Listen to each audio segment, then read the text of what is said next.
morning and welcome back to my global ride. So after more than 10 weeks and I guess about 15,000 kilometers that I spent now in Brazil, and you still see riding me here in Brazil, but it's time to leave this beautiful country for good and go directly to Argentina. Stamped out of Brazil, me and the bike. This is the Brazilian side still. Now crossing that border and doing the regular stuff on the Argentinian side. I hope everything works as well smoothly on the Argentinian side. And then this chapter of my journey is done.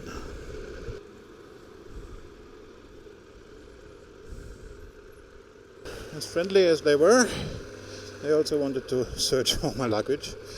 Well, it's their right. So, didn't find any drugs or something. I got my temporary import permit, I got my stamp on the passport, and I'm back to Argentina. That is nice. And I'm welcomed with rain. Couldn't care less. Because it looks pretty bright up there. And I'm so glad to be back in Argentina. I love this country. I love the prices here.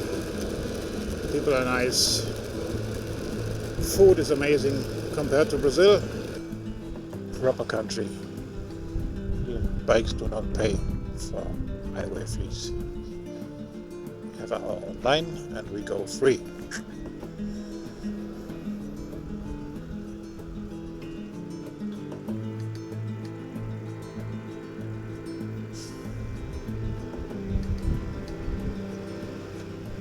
I like Argentina. You see the gas prices. So normal super 99.7, V-Power 120. I put V-Power anyway because after Brazil I wanted to do something good to my bike. But I think from here on I will go with a regular super. That's 1,000 pesos or €1. That's okay. Now it's time to cross a big river. And I am sorry I don't know the name of it. We're still on the... No, we are of course on the Argentinian side, but still close to Paraguay. Let's see if I can tell you the name of the town. Corriente, I think. I have no idea. I was stopped by a policeman and he didn't accept at all that I told him I don't speak Spanish. You know, for the police I do not speak Spanish at all, of course not. He didn't accept that and he was like non-stop talking in Spanish, blah blah blah, and he was asking me too much about cash, and I think he wanted to be bribed or something. It was not allowed to bring my spare gasoline above this bridge, so I had to put the gasoline from my canister into the tank, which was like a liter or something. But then he found out that he doesn't get anything from me, so he let me go. To Salta, still another 832 kilometers to go. Oh, there's a big city over there, look. And funny-wise, Puerto Tirol. That's the first harbor of Tirol that I can mention, for those of you who know where Tirol is. For those of you who don't, Tirol is a state of Austria in the middle of the mountains, and the very last thing you find there is a harbor. Salta is in the very northeast of Argentina, and the whole stretch from Iguazu to get there is a good 1,400 kilometers. As soon as you leave the border area to Paraguay, it's, as you can see on the map here, a huge long straight stretch and kind of boring. So I spare you the pictures. And you see me here getting into Salta already, which will be my base camp for the next 3 days.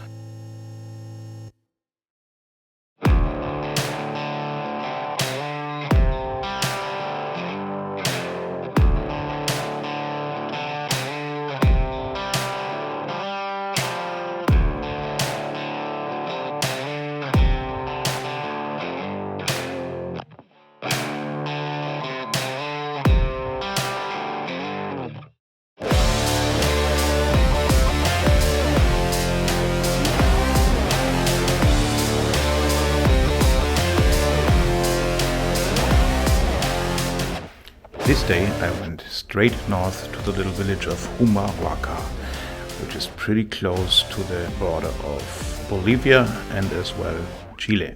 This stop here I used to do footage for my review about the helmet, and then I went on to Humahuaca.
After staying 2 nights in Salta, on day number 3 I went further south, and it started very rainy on a very unattractive road through outer parts of the city, and it got more and more natural and the rain stopped, and all of a sudden I got to this part of the road, which is one of the most scenic roads that I rode in South America so far. Beautiful scenery, and the weather cleared up more and more. Just right here with me, it's amazing.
This moment must be recorded. We're officially entering Ruta 40 again, as you can see there. I'm happy about that.